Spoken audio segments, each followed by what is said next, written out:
श्वेतपद्मासना देवी श्वेतपुष्पोपशोभिता श्वेताम्बरधरा नित्या श्वेतगन्धानुलेपना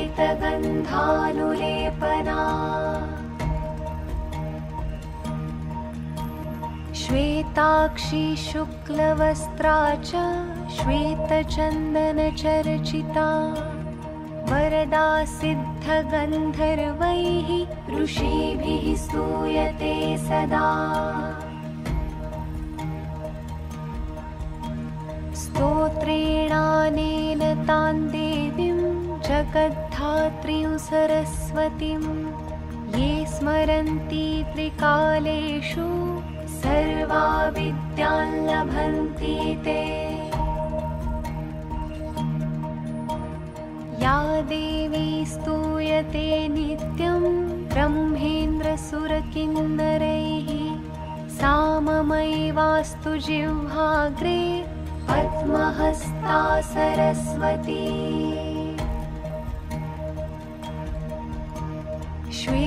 श्वेतपद्मासना देवी श्वेतपुष्पोपशोभिता श्वेताम्बरधरा नित्या श्वेतगन्धानुलेपना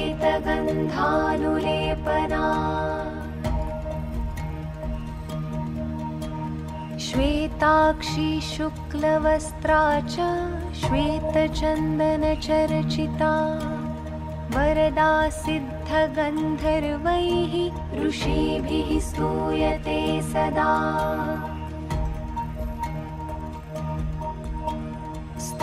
स्तोत्रेणानेन तां देवीं जगद्धात्रीं सरस्वतीं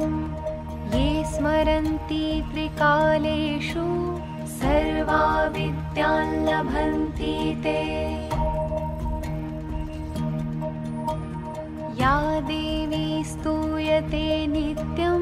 ब्रह्मेन्द्रसुरकिन्नरैः सा ममैवास्तु जिह्वाग्रे पद्महस्ता सरस्वती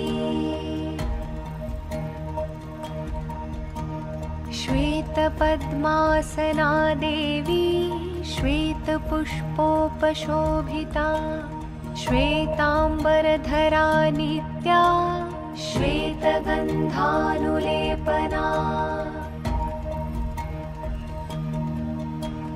श्वेताक्षी शुक्लवस्त्रा च श्वेतचन्दनचर्चिता वरदा सिद्धगन्धर्वैः ऋषिभिः स्तूयते सदा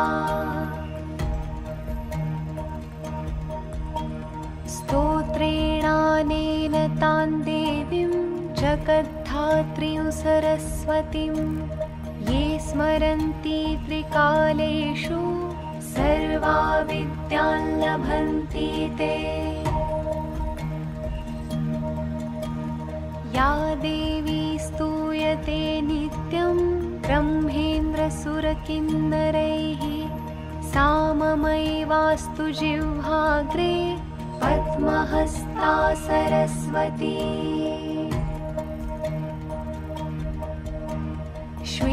श्वेतपद्मासना देवी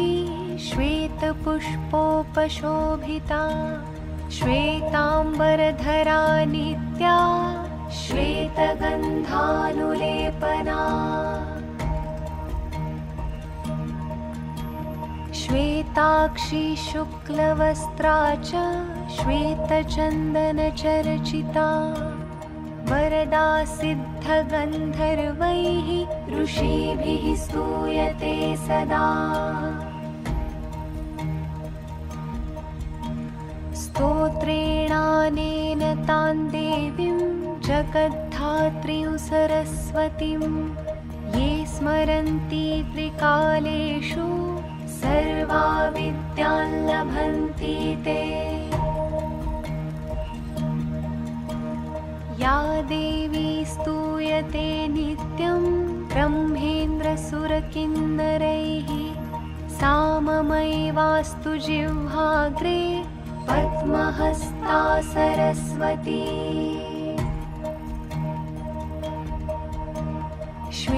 श्वेतपद्मासना देवी श्वेतपुष्पोपशोभिता श्वेताम्बरधरा नित्या श्वेतगन्धानुलेपना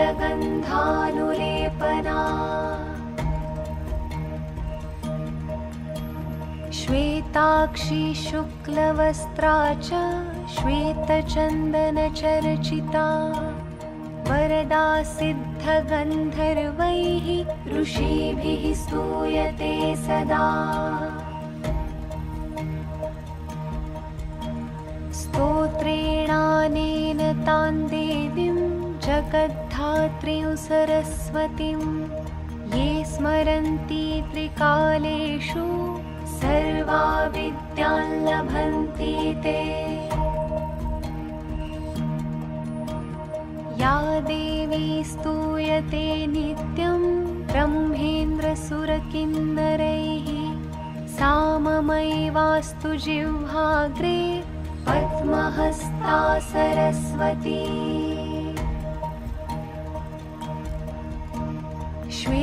श्वेतपद्मासना देवी श्वेतपुष्पोपशोभिता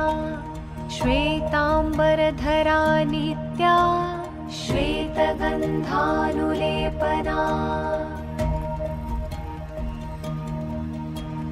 श्वेताक्षी शुक्लवस्त्रा च श्वेतचन्दनचर्चिता वरदा सिद्धगन्धर्वैः ऋषिभिः स्तूयते सदा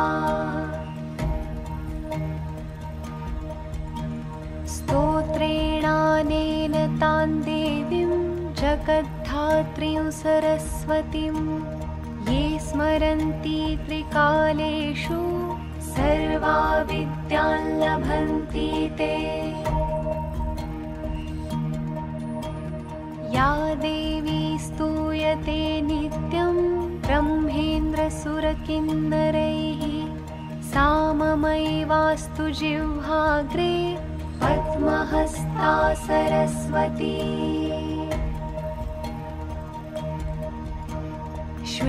श्वेतपद्मासना देवी श्वेतपुष्पोपशोभिता श्वेताम्बरधरा नित्या श्वेतगन्धानुलेपना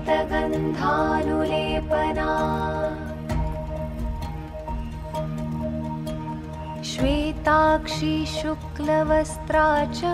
श्वेतचन्दनचर्चिता वरदा सिद्धगन्धर्वैः ऋषिभिः स्तूयते सदा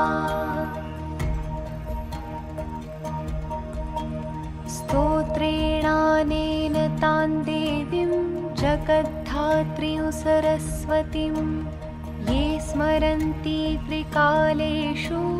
सर्वा विद्यां लभन्ति ते या देवी स्तूयते नित्यं ब्रह्मेन्द्रसुरकिन्नरैः सा ममैवास्तु जिह्वाग्रे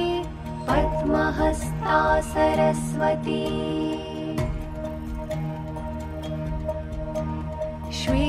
श्वेतपद्मासना देवी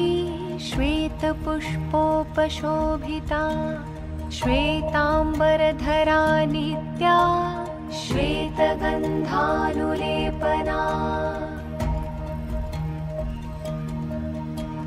श्वेताक्षी शुक्लवस्त्रा च श्वेतचन्दनचर्चिता वरदा सिद्धगन्धर्वैः ऋषिभिः स्तूयते सदा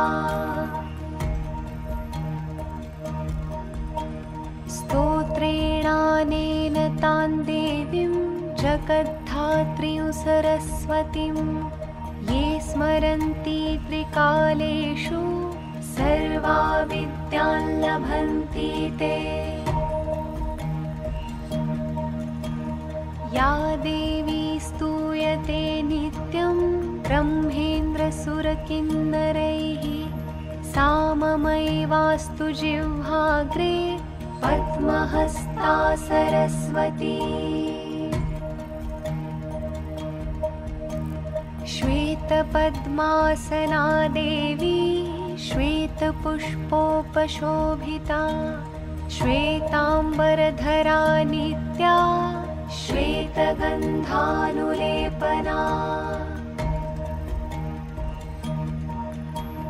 श्वेताक्षी शुक्लवस्त्रा च श्वेतचन्दनचर्चिता वरदा सिद्धगन्धर्वैः ऋषिभिः स्तूयते सदा स्तोत्रेणानेन तां देवीं जगद्धात्रीं सरस्वतीं ये स्मरन्ति त्रिकालेषु सर्वा विद्यां लभन्ति ते या देवी स्तूयते नित्यं ब्रह्मेन्द्रसुरकिन्नरैः सा ममैवास्तु जिह्वाग्रे पद्महस्ता सरस्वती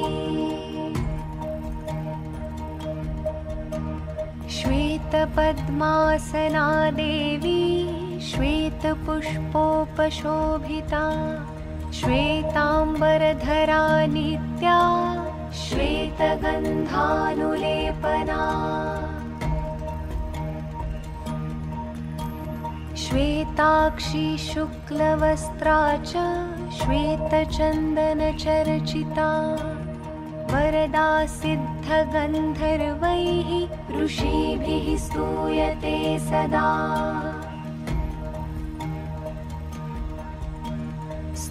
स्तोत्रेणानेन तां देवीं जगद्धात्रीं सरस्वतीं ये स्मरन्ति त्रिकालेषु सर्वा विद्यां लभन्ति ते या देवी स्तूयते नित्यं ब्रह्मेन्द्रसुरकिन्नरैः सा ममैवास्तु जिह्वाग्रे पद्महस्ता सरस्वती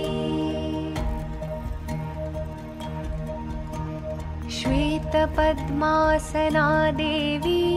श्वेतपुष्पोपशोभिता श्वेतांबरधरा नित्या श्वेतगन्धानुलेपना श्वेताक्षी शुक्लवस्त्रा च श्वेतचन्दनचर्चिता वरदा सिद्धगन्धर्वैः ऋषिभिः स्तूयते सदा स्तोत्रेणानेन तां देवीं जगद्धात्रीं सरस्वतीं ये स्मरन्ति त्रिकालेषु सर्वा विद्यां लभन्ति ते या देवी स्तूयते नित्यं ब्रह्मेन्द्रसुरकिन्नरैः सा ममैवास्तु जिह्वाग्रे पद्महस्ता सरस्वती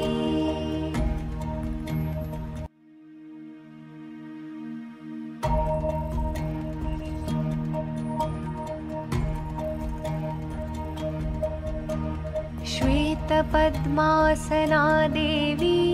श्वेतपुष्पोपशोभिता श्वेतांबरधरा नित्या श्वेतगन्धानुलेपना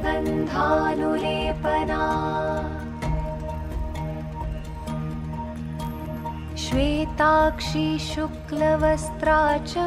श्वेतचन्दनचर्चिता वरदा सिद्धगन्धर्वैः ऋषिभिः स्तूयते सदा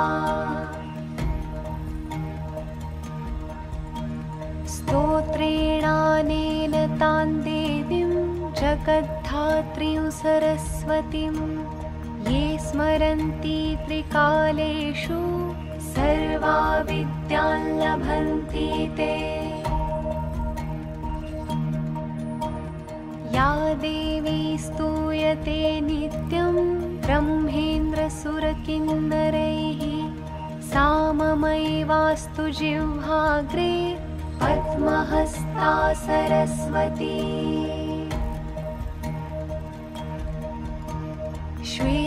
श्वेतपद्मासना देवी श्वेतपुष्पोपशोभिता श्वेताम्बरधरा नित्या श्वेतगन्धानुलेपना श्वेताक्षी शुक्लवस्त्रा च श्वेतचन्दनचर्चिता वरदा सिद्धगन्धर्वैः ऋषिभिः स्तूयते सदा स्तोत्रेणानेन तां देवीं जगद्धात्रीं सरस्वतीं ये स्मरन्ति त्रिकालेषु सर्वा विद्यान् लभन्ति ते या देवी स्तूयते नित्यं ब्रह्मेन्द्रसुरकिन्नरैः सा ममैवास्तु जिह्वाग्रे पद्महस्ता सरस्वती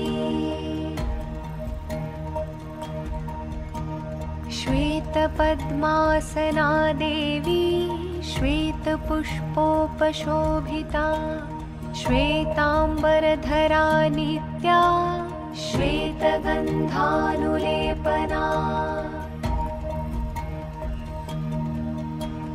श्वेताक्षी शुक्लवस्त्रा च श्वेतचन्दनचर्चिता वरदा सिद्धगन्धर्वैः ऋषिभिः स्तूयते सदा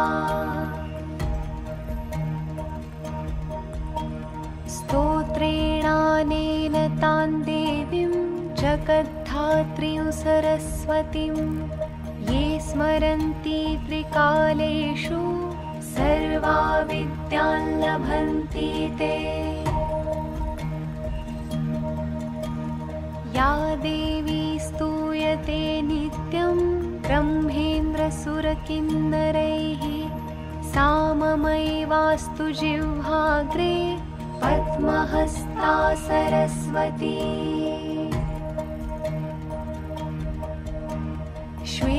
श्वेतपद्मासना देवी श्वेतपुष्पोपशोभिता श्वेताम्बरधरा नित्या श्वेतगन्धानुलेपना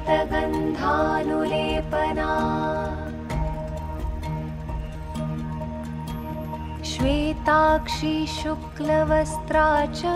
श्वेतचन्दनचर्चिता वरदा सिद्धगन्धर्वैः ऋषिभिः स्तूयते सदा स्तोत्रेणानेन तां देवीं जगद्धात्रीं सरस्वतीं ये स्मरन्ति त्रिकालेषु सर्वा विद्यान् लभन्ति ते या देवी स्तूयते नित्यं ब्रह्मेन्द्रसुरकिन्नरैः सा ममैवास्तु जिह्वाग्रे पद्महस्ता सरस्वती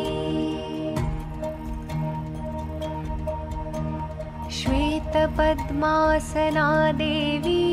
श्वेतपुष्पोपशोभिता श्वेताम्बरधरा नित्या श्वेतगन्धानुलेपना श्वेताक्षी शुक्लवस्त्रा च श्वेतचन्दनचर्चिता वरदा सिद्धगन्धर्वैः ऋषिभिः स्तूयते सदा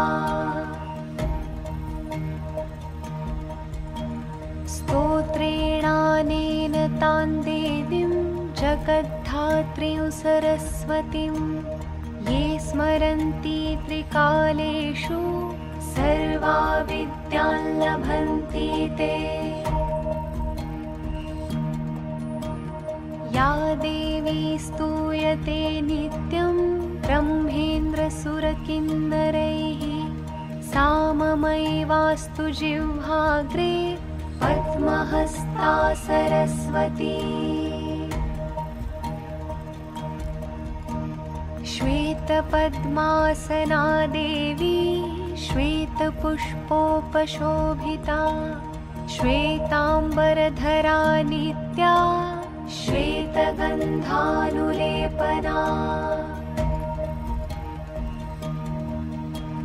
श्वेताक्षी शुक्लवस्त्रा च श्वेतचन्दनचर्चिता वरदा सिद्धगन्धर्वैः ऋषिभिः स्तूयते सदा स्तोत्रेणानेन तां देवीं जगद्धात्रीं सरस्वतीं ये स्मरन्ति त्रिकालेषु सर्वा विद्यां लभन्ति ते। या देवी स्तूयते नित्यं ब्रह्मेन्द्रसुरकिन्नरैः सा ममैवास्तु जिह्वाग्रे पद्महस्ता सरस्वती। श्वेतपद्मासना देवी श्वेतपुष्पोपशोभिता श्वेतांबरधरा नित्या श्वेतगन्धानुलेपना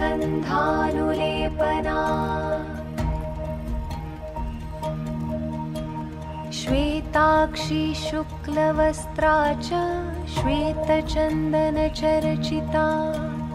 वरदा सिद्धगन्धर्वैः ऋषिभिः स्तूयते सदा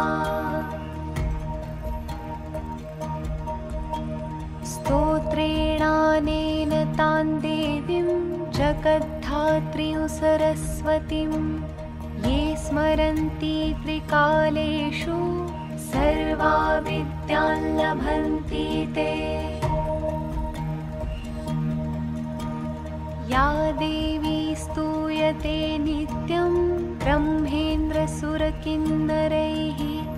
सा ममैवास्तु जिह्वाग्रे पद्महस्ता सरस्वती। श्वेतपद्मासना देवी श्वेतपुष्पोपशोभिता श्वेतांबरधरा नित्या श्वेतगन्धानुलेपना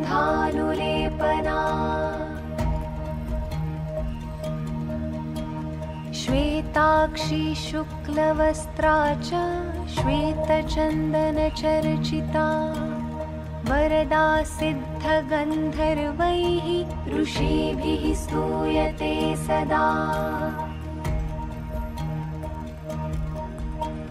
स्तोत्रेणानेन तां देवीं जगद्धात्रीं सरस्वतीं ये स्मरन्ति त्रिकालेषु सर्वा विद्यां लभन्ति ते। या देवी स्तूयते नित्यं ब्रह्मेन्द्रसुरकिन्नरैः सा ममैवास्तु जिह्वाग्रे पद्महस्ता सरस्वती।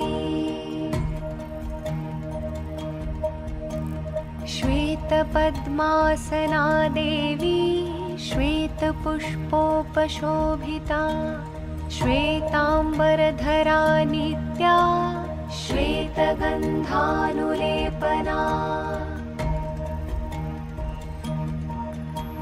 श्वेताक्षी शुक्लवस्त्रा च श्वेतचन्दनचर्चिता वरदा सिद्धगन्धर्वैः ऋषिभिः स्तूयते सदा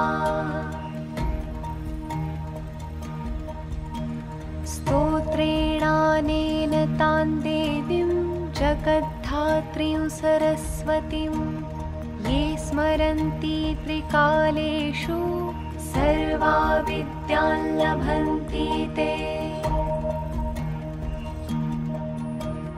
या देवी स्तूयते नित्यं ब्रह्मेन्द्रसुरकिन्नरैः सा ममैवास्तु जिह्वाग्रे पद्महस्ता सरस्वती। श्वेतपद्मासना देवी श्वेतपुष्पोपशोभिता श्वेतांबरधरा नित्या श्वेतगन्धानुलेपना श्वेताक्षी शुक्लवस्त्रा च श्वेतचन्दनचर्चिता वरदा सिद्धगन्धर्वैः ऋषिभिः स्तूयते सदा स्तोत्रेणानेन तां देवीं जगद्धात्रीं सरस्वतीं ये स्मरन्ति त्रिकालेषु सर्वा विद्यां लभन्ति ते या देवी स्तूयते नित्यं ब्रह्मेन्द्रसुरकिन्नरैः सा ममैवास्तु जिह्वाग्रे पद्महस्ता सरस्वती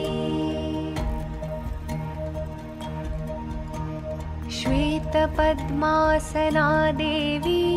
श्वेतपुष्पोपशोभिता श्वेताम्बरधरा नित्या श्वेतगन्धानुलेपना